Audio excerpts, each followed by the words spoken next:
everybody. Beth still here with Lindy Hockenberry, and we are part of the professional learning team here at Hapara. And we are joining you today because we have been fielding questions, quite a few over the last few weeks, about how Hapara can be used to help with online learning. So I'm going to turn this over to Lindy because she is going to talk to us a little bit about synchronous learning versus asynchronous and how Hapara can help in a number of situations. Yes, so I want to share my screen here. There we go. So I want to start by talking about what is synchronous versus asynchronous. By this point, this has been going on since March, right? You've been doing online learning. You probably know this, but this is like the bare bones basics, base of the pyramid. If you don't understand this, it's going to be hard to do any sort of online or blended or hybrid learning. So you really need to understand synchronous versus asynchronous online learning. So synchronous means we're learning in real time together, right? So we're in the same, most likely it's usually referred to a virtual space, right? Like we're in a video call together. Beth and I are doing synchronous right now, right? We're in a video call together. It could be referring to like a live video chat or virtual chat, excuse me. So it doesn't necessarily have to be in a video call, but the majority of the time it is. Asynchronous means we're learning at different times. So examples of asynchronous learning is doing like little asynchronous or self-paced lessons, delivering content via a video, giving feedback, doing project assessments, where students are working at their own pace, wherever and whenever. Those are all different types of asynchronous online learning. So this is important to understand in order to understand how Hapara can really help you teach online or in blended and hybrid settings. So first, let's talk about synchronous, just because it's the side of the spectrum that's a little more clear, right? It looks a little bit more like what we're used to school looking like. Asynchronous is a little bit more blurry. So let's start with synchronous. When it comes to Hapara, let me jump over to my teacher dashboard. So this is my Hapara teacher dashboard. Highlights is the tool that is really gonna help you with synchronous online learning. So let's take an example that you're in a video call with your students. Maybe you have an hour video call every day or every week with your students. How can highlights help you during that video call time? Several things. I'm just going to point out a few. Let's say that you're in the video call and maybe you want to do a little activity, and maybe you're an elementary teacher and you want to do a Wonderopolis activity. So you want all of your students to go to the Wonderopolis site and they get to pick a wonder that they learn about. So maybe they have 10 minutes to learn about that wonder, and then they come back into the group with all the rest of the students and they share out something that they learned about their wonder. So how can you facilitate this virtually, right? So this is what Hapara allows you to do. I can copy this link, right? So I want them to go straight to the Wonderopolis Explore Wonders page. So I just copy the link to that page. I go over to highlights and I'm gonna say share links up here in the top right corner. And then I am just gonna right click and paste that Wonderopolis link and click enter. And then see how it turned green? That means that it's detecting that link. And then I want this to go to my entire class, right? Because we're all on this video call together.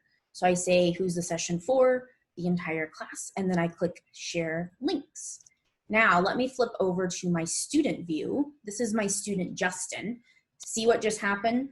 So Justin is on his device at home or wherever he's at, right? And the Wonderopolis site just opened on his device. And then let's look at my other student, Ellen. Where's she at? Here's Ellen. Same thing.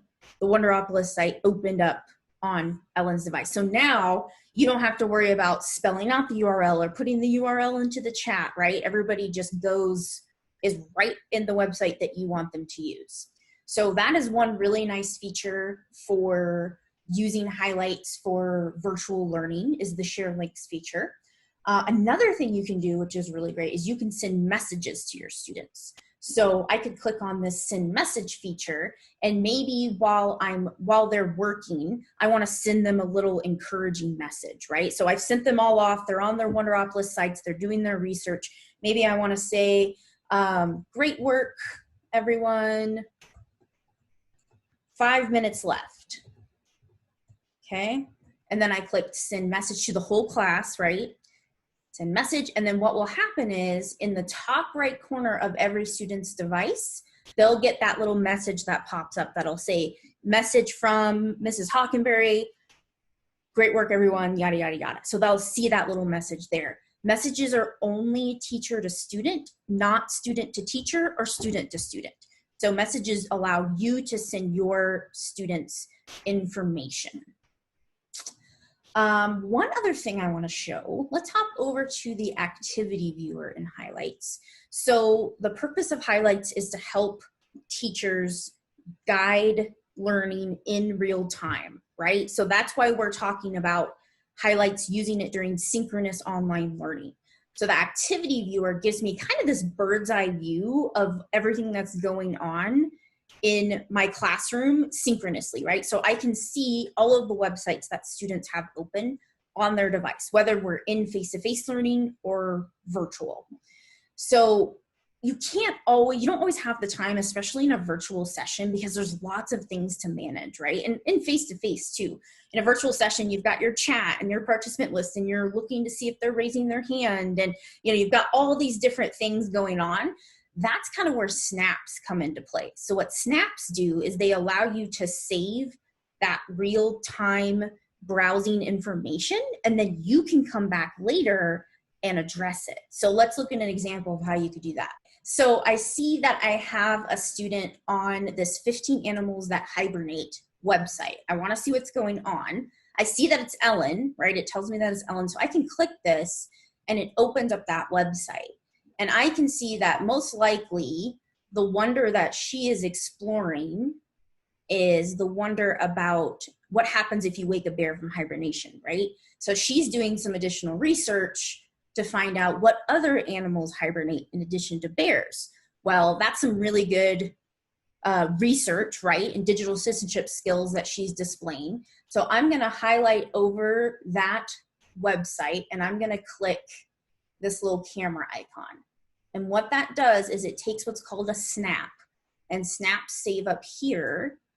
And this snap now will be here for several days. It stays for several days. So later in the day, during my prep period, that night after I get my kids to bed, I can come back in here. I can open up that snap. It shows me all the information, when, what website. I can open that website again, and then I can click Send Learner Feedback. And I want to send Ellen just a really quick note that she was doing a really good job with research today during our synchronous learning time. So I use the Great Research template and click on Send Feedback. So now Ellen will get an email that says, hey, you were doing a really good job today. And it even gives her the picture and information of what web browsing activity that she was doing. So there you go. So there's 3 or 4 different ways that you can use highlights during your synchronous virtual time. Those are fantastic ideas. And one of the things that I just want to kind of backtrack and mention was last February or so, Hapara released their ethical monitoring policy, which really talked about how we like to see tools, especially like highlights, being used only on the school network during the school day. And then lo and behold, a few weeks later, the world is turned upside down and students are no longer in schools. We have millions of students who are now learning in their homes. And a lot of schools really still stuck to that policy, like they're not going to turn on highlights for at-home learning. They just didn't see the benefits. So I think you are pointing out so many reasons why there are excellent ways this tool can be used to still support learners, even while they're at home, even right now. So I would encourage schools, if you don't have it turned on right now for teachers to use, talk about it, see if it's something you want to do, because I really do believe there are some huge benefits to this, to be able to still engage with students and see what they're doing. So why don't you jump into some things that maybe aren't working so great with highlights? Because I mean, highlights works great in the classroom. It was designed to be used in the classroom, but some of the tools in Hapara, or some of the features and highlights, really might kind of cause some issues if you're not physically located in the classroom with the students. Yes, great point. So I'm going to hop back to my browser tabs view in highlights. And I want to point out, I'm actually going to zoom in here to the top right corner of highlights. There's this feature right here called pause screens. This feature was created to be an eyes-on teacher tool when in a face-to-face learning environment. So this isn't something that you really want to use in a virtual environment because, for example, if Beth was my student right now and we're in the Zoom call, right? If I were to turn on pause screens, it would shut down even the Zoom call because it totally blacks the student's device out and says, eyes on the teacher up on the screen. So not something that you want to use for virtual learning. This is something you can actually even just turn off. So if your school is full virtual right now, you have no face-to-face time, whoever your tech person is at your school can go into the Hapara admin console and just turn that off so you don't even see that feature. Then when things get better, we're back to face-to-face learning, you can go and turn that pause screens feature back on. So that's one. The only other thing in highlights that is one that we don't recommend using in an online environment is this guide browsing tool, again, up here in the top right. So I showed you share links. This one's a little bit different. So what guide browsing does is it allows you to create either a focus or a filter session. So focus session means that you can give your students up to 10 websites that they can only access those websites for a particular period of time. Filter session means you can give websites that students aren't allowed to access for a particular period of time. So this is something that is really meant for in-person learning and can create some technical issues if used in an online environment. For example, if I were to do a focus session, I would have to make sure if we're on a video call that I put the link to the video call in that focused session, or else the student won't even be able to access that. And then the other thing is in a face-to-face environment, if that would happen, if a teacher would focus a student in on something that maybe wasn't right or whatever may be, something happens, the student can walk up to the teacher with their device, right? But you can't do that in a virtual setting.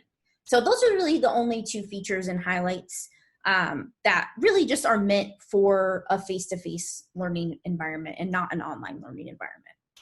Yeah, there's enough chaos going on right now in online learning that would just kind of confound those problems. And just, I couldn't even imagine if a little kindergartner or somebody ends up in that situation. What do? They just have to sit there until the session runs out. 15 minutes runs out. Yeah, you don't want that to happen. So the share links feature is definitely the way to go for your online learning session. Yes, definitely. It's definitely a way. I mean, it's great to use with our youngest students.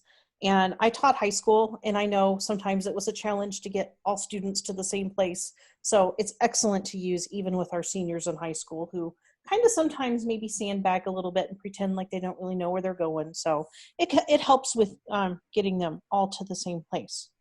So you've talked a lot about synchronous learning. So what about asynchronous? What are some ways that you've seen that we can use highlight or the Hapara for asynchronous learning, online learning? Yeah, so the thing about asynchronous online learning is you can do so many different things. I mean, I could go on and on and on and on about different strategies and learning goals that you could meet with asynchronous online learning. And so it's the same in Hapara world. Like Hapara can help in so many different ways with that asynchronous online learning part. So for example, if I hop over to dashboard here, so we were just on highlights talking about synchronous learning. Now let's jump to dashboard, teacher dashboard, and talk about asynchronous learning. What teacher dashboard shows me is the files that are in my students' Google Drives. It shows them in the cards in order of last opened or updated. So that means that if I'm looking across my cards here, I have a card for each one of my students. At the top of the card is always going to be the file that student last opened and updated and worked on, right? So in an asynchronous online environment, your students are working at different paces just due to the fact that it's asynchronous, right? That's the definition of asynchronous. So what this means for me as a teacher is I can go into dashboard and I can see that Ellen's working on her reflection from yesterday. Justin is working on his God and Goddesses assignment. Beyonce is working at her Learning at Home Hyperdoc, right? So on and so forth. Lucy's working on her Poetry Elements assignment. So this kind of just gives me this bird's eye view to see where all of my students are at, right? Even if they're working on completely different learning tasks throughout a certain time period. The other thing I can do is if I hover over these files, it pops up these little learning metrics. And you can see it gives me a preview. So without even opening up the document, I can see that Ellen has started on her reflection. She hasn't made it too far. So maybe what I want to do is I want to open this reflection up. It sends me right into Ellen's document, gives me full editing access. So now I can get in here and I can add comments and give her feedback during the learning process, right? And give her information to help her keep moving forward with this assignment. So that is kind of where Dashboard shines, is really in an online environment, especially allowing you to have your students working asynchronously at different paces, whether you're full online, you're in person, or maybe you're in person but also have some full virtual learners. It doesn't matter because you can see exactly what those learners are working on. Awesome. So there's two things I want to mention real quick. We have quite a few schools that subscribe to Hāpara, and they are highlights only. But I did want to mention with the highlights only, you also have access to Dashboard. That comes kind of as a surprise sometimes to schools. They think, oh, well, we only have access to highlights. No, you actually have access to Dashboard as well. So you have access to this right now. And there is a feature in here that is kind of a powerful feature, especially if students have a whole lot of documents going on here. And there's a magnifying glass in there. So you can actually click that and search for different files in here. So if you're looking for something for maybe students might have been working on a few weeks ago, or maybe the title of a certain document, you can use that to search for that. So just an incredibly powerful feature of this of Dashboard that's kind of hidden. So yeah, that's a really good point. You know, it might be that you have one student that's a couple weeks behind the rest of your students. You can use that little search feature to search for either the title of the document or anything within the document. So if I click all text, it will search for whatever keyword even inside that document. So it really makes it so that you can take the craziness of the dashboard view and filter it down by different keywords. So there's one tool I want you to talk about, because this is my favorite one out of the entire Hāpara suite. It's Workspace. So can you talk a little bit about how Workspace can be useful in the online learning environment? Yeah, so Workspace is probably the most help for asynchronous online learning, because what Workspace does is it allows you to create these boards for either lessons, projects, assignments for a whole week worth of learning, and put everything in one place. So Workspace operates off of columns and cards. So here, let me scroll up a little bit so you can see the column titles.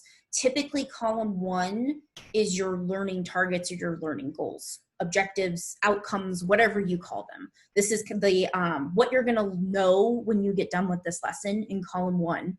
Column 2 are like your learning resources. So the things that you're going to use to learn the things outlined in column 1. So videos, websites, any sort of resources that you're providing your students. Column 3 are your learning tasks or your assessments, right? So these are the assignments that your students are going to do to show that they learned the things in column 1.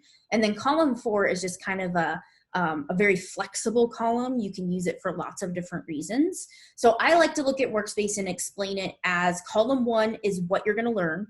Column 2 is how you're going to learn it. And column 3 is how you're going to show that you learned it, right? So it's very visible. It's also very flexible. So for example, in this workspace, we have what we call groups in every workspace. And in this one, we've used groups to divide by the different periods for this particular class. So for example, we've put a card with the link to the Google Meet for the weekly class virtual meeting.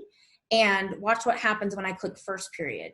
It filters those cards by only seeing the Google Meet link for those students that are in first period. If I click second period, it changes this card to only show the card for second period. So if I'm a student in first period, I'm only going to see the link to the first period Google Meet, right? If I'm in second period, I'm only going to see the link to the second period Google Meet.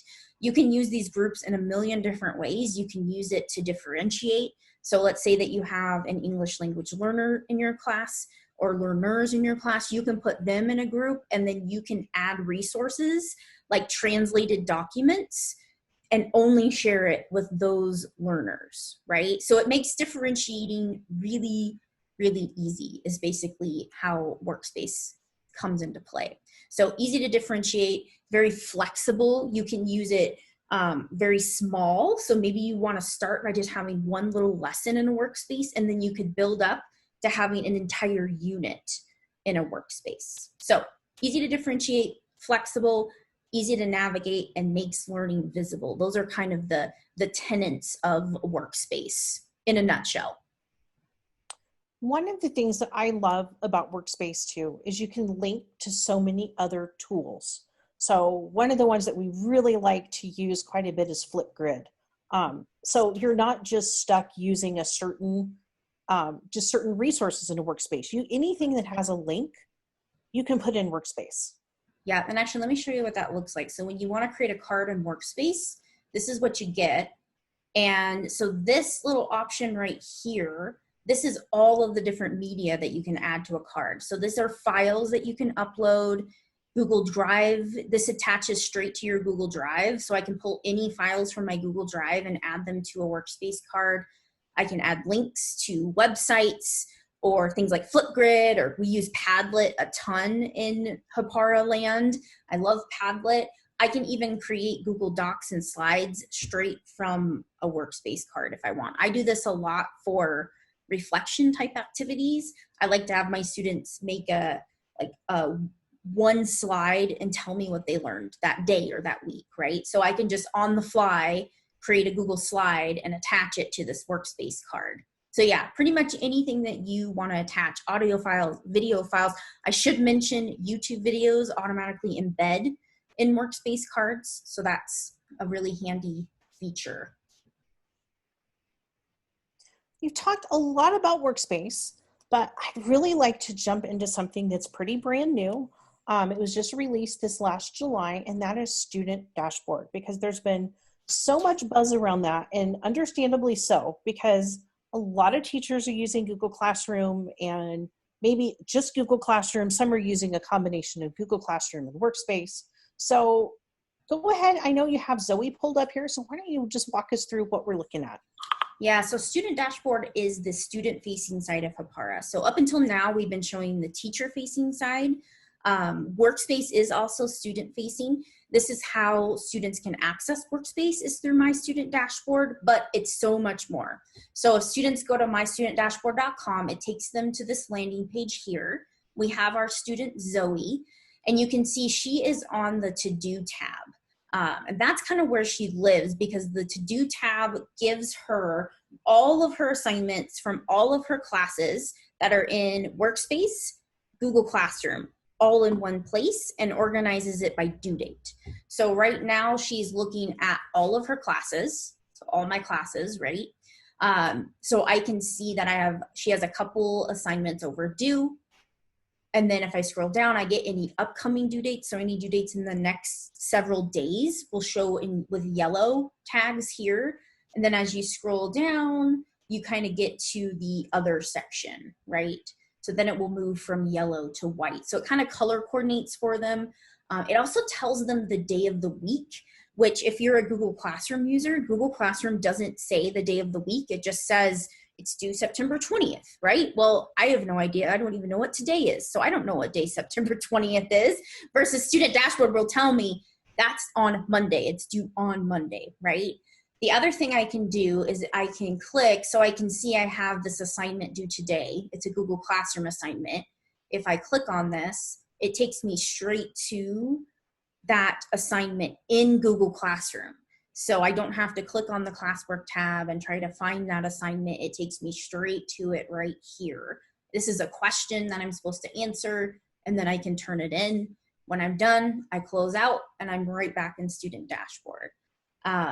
The other thing I can do is I can filter by individual classes. So maybe instead of looking at all of my classes, Zoe just needs to look at her art class, right? Okay, no work to hand in art. So maybe I want to check out my language arts class. Oh, I've got lots to do in language arts class, right? So students can filter here by either all their classes or individual classes. It also links to workspaces if your school uses workspaces.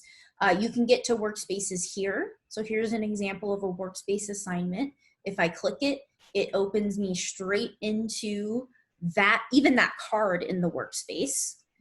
I can also get to all of my workspaces from right here. So if I click on the workspaces tab over on the left, I can see all of the workspaces that I am shared in as a student. The other thing that I love before we get into files is over here, you have this little bell. If you click on that, you can filter by notifications. And this is huge to me from a student perspective. I can filter by announcements. And if your school uses Google Classroom, what will show here in announcements is anything that's posted by the teacher in the stream of Google Classroom. So I can, again, filter by all classes or individual classes. So the big thing here is if I'm a student and I'm using Google Classroom, if I want to see in Google Classroom the announcements from each class, I have to go in and I have to click into each individual classroom, right? Go to the stream, scroll down, then I got to go move. Okay, now I got to see what's going on in math. So I click over to math. Oh, nothing there. Okay, then I got to click over to music. Oh, no, and I just got to keep going and going and going. Versus student dashboard, if I'm filtering by all of my classes, I see every announcement from every stream of every Google Classroom that I'm part of. That's huge. I can also click here and it will take me to that Google Classroom and that specific announcement.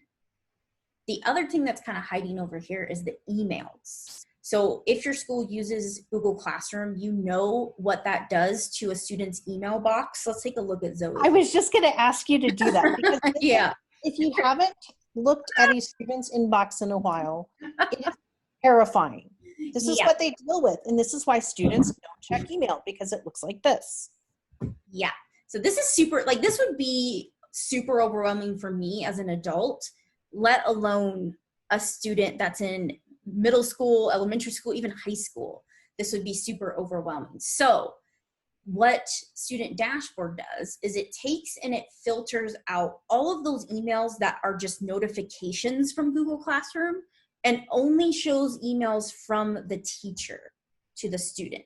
So I can see that my teacher, Mr. George, has sent this email right here. If I click on it, it sends me right to that email in Gmail. Versus if I were to go into my Gmail and try to find this volunteers needed, I don't even know. Like I would have to, scroll somewhere, find that needle in the haystack. But I mean, it's buried, right? Amongst all of these Google Classroom notifications. And it's kind of a double-edged sword. I always describe Google Classroom notifications that way because you want them to get notified of things, certain things, right? But it just clogs up their inbox. So this is really nice to help students make sure that they're getting the emails that need to be answered, right? So yeah, so that's kind of the notifications. There's more here, but those are the two big things. And then another really nice thing is the My Files. So instead of having to go and open another tab to get to Google Drive, a student's Google Drive links into their student dashboard. So I can see any files that are shared with me or recent files, which I love because I teach students when they're using Google Drive to click on that recent option anyway, because then it's always going to show the files that they're currently working on right at the top, and it's faster to find them. So if I'm Zoe and I'm working on my World Holidays assignment, all I have to do is click here and it sends me straight into that file. I don't have to open up another tab, navigate to Google Drive, click on recent, click on the file, right? Search for the file. It's just right there in Student Dashboard. So that's kind of the gist of Student Dashboard. It's really takes and it curates Workspace, Google Classroom, Gmail, and Google Drive all in one place to help students manage their learning? I think there was an infographic that we have about this too. And I mean, you're so right about how this just brings all of these things together. So this isn't just helping students, but parents who have just been losing their minds trying to help their students stay on top of their work. This is going to be a lifesaver for them too. So yeah, it's great. It's a wonderful all-around tool. So I'm glad you were able to share that. All right, well, thank you for that amazing overview of Student Dashboard. There was one thing I wanted to mention that we haven't talked about. And you talked about how we have student-facing tools and teacher-facing tools. We do have one tool in particular that really is for school leaders, and that is Hapara Analytics. And if you're not familiar with analytics, what it will show you is your Google usage since the time your school adopted Google, and it looks at 6 different ways that students are using Google Drive, and then it looks at a couple of different ways that teachers are using or not using Google, and also how they're interacting and how frequently they're interacting with students. So it's definitely something to take a look at. So if you're interested in that, if you know who your contact is at Hapara, you can reach out directly to them. And if not, professionallearning@hapara.com. Send that email or an email to that address, and we can get you sorted out and get you connected with your engagement manager or whoever the person is that you need to talk to.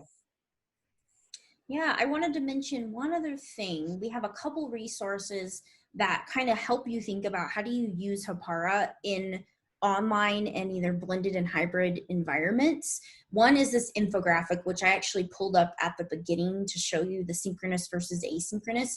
This kind of breaks down like, what does it mean? What does blended learning mean? And like the different blended learning models and difference between asynchronous and synchronous.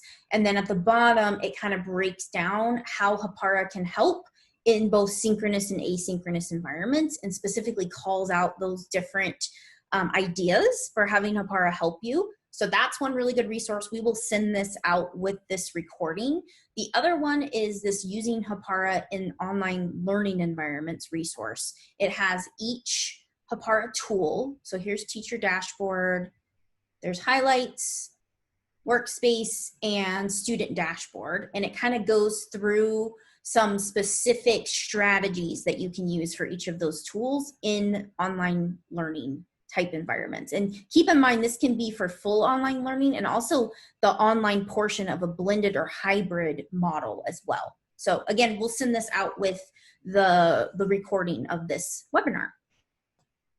All right, that sounds good. So we hope that you've learned a little bit about how to use Hapara and especially highlights in this time of a lot of online learning. So thank you for joining us. Yeah, thanks everyone.